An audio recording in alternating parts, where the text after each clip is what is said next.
Hello all, it's Ben here at Stockage Station Engage. I've got a bit of a special this time. I've got Dave here from Engaging. He specialises in main Euro trains, mainly from German outline. So basically I'll do a few running sessions and then I'll ask Dave about each train.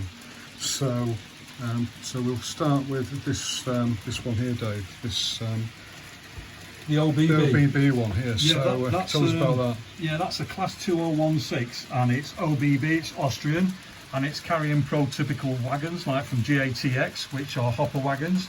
But these OBB trains, they cross border from Austria, Sweden and into Germany, even going across the Polish border.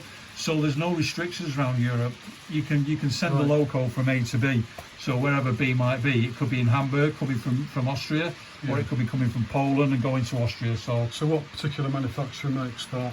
Siemens, you'll get different like Bombardier, you get Siemens, but there's a lot of private industry there as well. What about the model? Is that Fleischmann? Yeah, all the models, most of the models that I brought today are from Fleischmann, and so is the rolling stock. It's predominantly Fleischmann stuff. There's an odd bit here and there from Trix, and some Arnold. Like you'll see some beer wagons coming through. So we've got the next one coming through here. Yep. So can you describe this one coming over from over there? This is a DB218, and this is from the 1970s. It's a diesel locomotive, and you can see it's pulling Hereford pills. These are actually Arnold wagons, Right. and you can't get them anymore, unfortunately, or I would have had another 20. It's see a them lovely still. train. I love the livery on it, and yeah. That's a classic DB, which used to pull everything from freight to coaches, like regional coaches or anything. Yeah, They're like the workhorse from the 70s to the 1980s. So let's move on to this one then. What's this one? Is a very colourful livery. This one. Yeah, this is a BR185. It's from HSL, and an artist was commissioned to do this for HSL.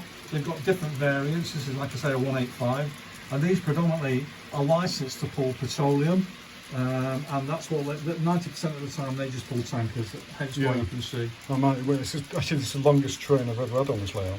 It's amazing, and you've done some of the weathering yourself, haven't you? I've done all the weathering. Yeah, you've done all of it, everything's done. Like focusing on some of this weathering. Yeah, Fantastic. it's quite hard to do with engages. I'm sure you'll be aware. You've done some yourself, and you'll appreciate how difficult it is.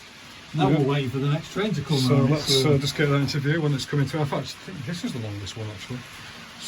So once we bring it around, just give us a bit of an outline about this one. Yeah, this is a BR151, and this is from Railpool. It's a private loco, and these predominantly pull heavy freight.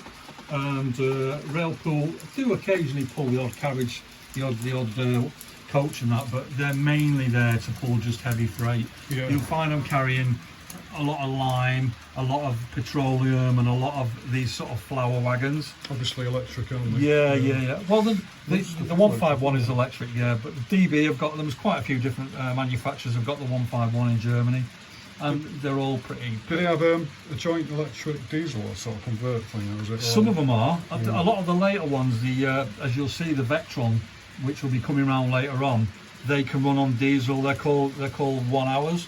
So they can run for an hour on diesel, so they don't have to use electric all the time. Yeah. So they'll use the pantograph on the main line, and then they can shunt using diesel. They have got diesel tanks underneath the side of them. Fantastic. So we'll just go last sweep of this, and what we'll do is we'll introduce some other trains. That's the first session part of it.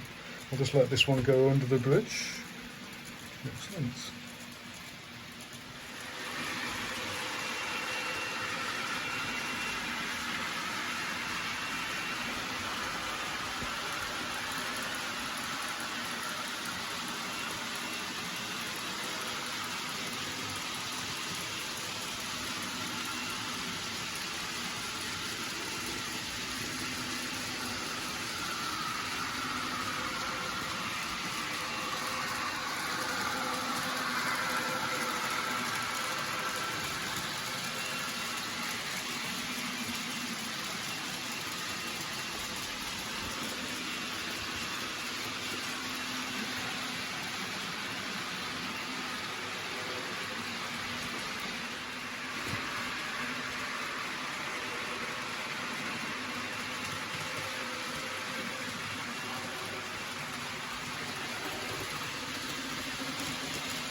Hello again, it's Ben here, just doing another commentary section. We've got some 4 new trains to look at here. So this one here, the shunt, Dave, could you tell us a bit about that? Yeah, this is a V100. Originally it was from Deutsches Reichbahn, but this is a Dutch one from Rail Feeding. And what they do is they run stock from Holland over the border, so you can shunt it in a local shunt yard in Germany, then they'll go back. So it's just a shunter really that takes it from one area to another. Yeah. But they are a leasing loco, so they're a company that leases locos. So someone in Germany could lease that locomotive, and you would see it on the border of Holland and Germany working in the yards. So that's pretty cool. And they always carry various types of freight from container wagons from the docks, tankers like that, Scott, hopper wagons, bulk sand, or anything like that. They'll carry multiple sort of loads. Quite a nice little model as well, isn't it? That's cool. And that's a Fleischmann model, but it isn't. You can buy that model, but it's not sound. I've had a sound chip fitted in it, so that's the reason why you can hear it screeching around. I'll turn the sound off so you can hear the next one coming through. So this next express one that's coming through. Yeah, the next one coming through. This is an ICE loco. It's a BR187, and it's the intercity train that will go from like Frankfurt to Cologne, and then maybe on to Stuttgart or somewhere else. It goes from region to region. It's like a 2 or 3 hour job, because you've got lots of regional stuff. But obviously the ICE stands for Intercity Express. And it's got DBT trailer, isn't it? Similar to it's a DB logo because it's DB run, but you get private as well. But I meant DBT trailer as well, similar to our DBT trailer type thing. Where you've got the diesel on one end and a trailer on. It actually reminds me of the Transpennine Express by 68. And they've got a DBT on the other end. The reason why that's on that end is because they don't turn around, because they go from one end to the next. So if they went from Frankfurt to Cologne, then it'd pull in the station at Cologne, and then it'd just reverse and come back. So the driver would leave the loco at the back, and he'd jump in the one at the front, and they'd sit in the front cab and drive it from there using the loco. No, there's no messing around, sort of turning it around and stuff. Yeah, so it's easier to do. That's what they do. So they just run from line to line over a set distance. And they'll do that all day long on an hour or 2 hour schedule or whatever. So this blue wagon one coming? Like the PKP, this is a Polish locomotive. It's a Vectron 193. It's quite a modern loco, and again this will mainly drag freight. It doesn't pull passenger at all. So I love the grey logo and the big lettering as well. Fantastic, yeah. It's the PKP cargo. It's like, because DB have got cargo as well. A lot of their cargo locos that are red, in the red livery, like Rallian and DVD cargo, you'll see them. And they predominantly copied that with the grey is the Polish. But that loco is a new modern loco. Prior to that, they used to run them in the same colour as the wagons that they're pulling. So they used to be in PKP blue. That was their prominent colour for their cargo section. But they're starting to interchange colours like in a modern way. That's the reason why. Is grey their main colour now? No, they've got various colours. They don't stick to one colour. It's just that was the design that Siemens made for that particular loco for them. And they purchased so many of them locos. Yeah. And they run between Germany and Poland. It seems a big one, aren't they? They've made sort of stuff for the UK, haven't they? The Plus 800 Azuma. PKP used Bombardier, is it? I had a bit of an interlude there as one of the little shunter came off. So the last one coming up is what is we're sort of turning the ship train, isn't it? This one. These are Soilage wagons. Yeah. This is a DR120. This is a loco from the Eastern Bloc, from Berlin. Right. And I've got a couple of these, and they're really, the sound of them is fantastic. Yeah, I know. You can probably hear it gurgling. It's a real deep diesel sound. Yeah, it does sound good. And it's got all the sound functions on it. It's just fantastic. And you've weathered all these. All soil weathered. Yeah, they're all weathered differently, so that they look unique. Really nice job, Dave, on the weathering.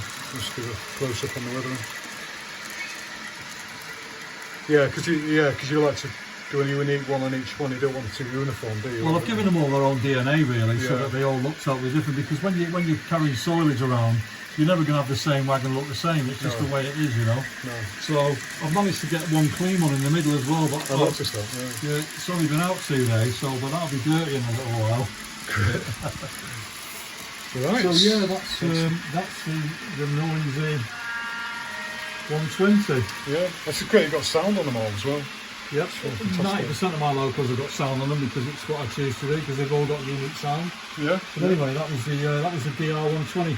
Great. Well, I think we've got another 2 locals to come, haven't we? So we'll probably do a final session Yep. with those. That's great. Fantastic.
Oh.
Right, that's the final session then.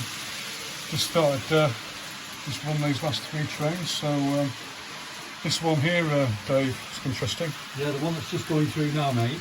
That's it's a German 185, a BR 185, and it's got a Rallion on the side of it, which is the early version of the Deutsches Bundesbahn Freight. Yeah. And they amalgamated it all under the DB flag now.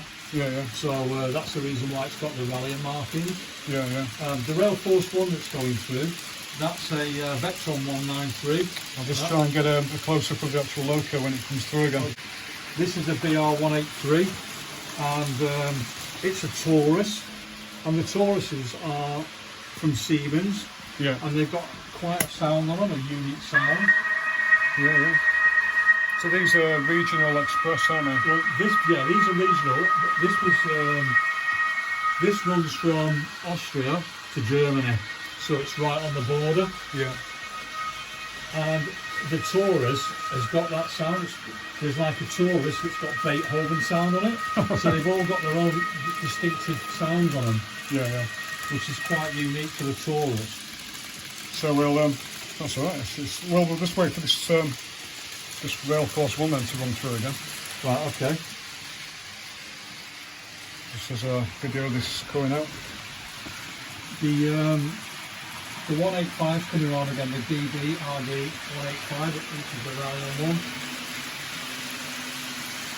The weathering on this May is absolutely brilliant. It's lovely. It's fantastic.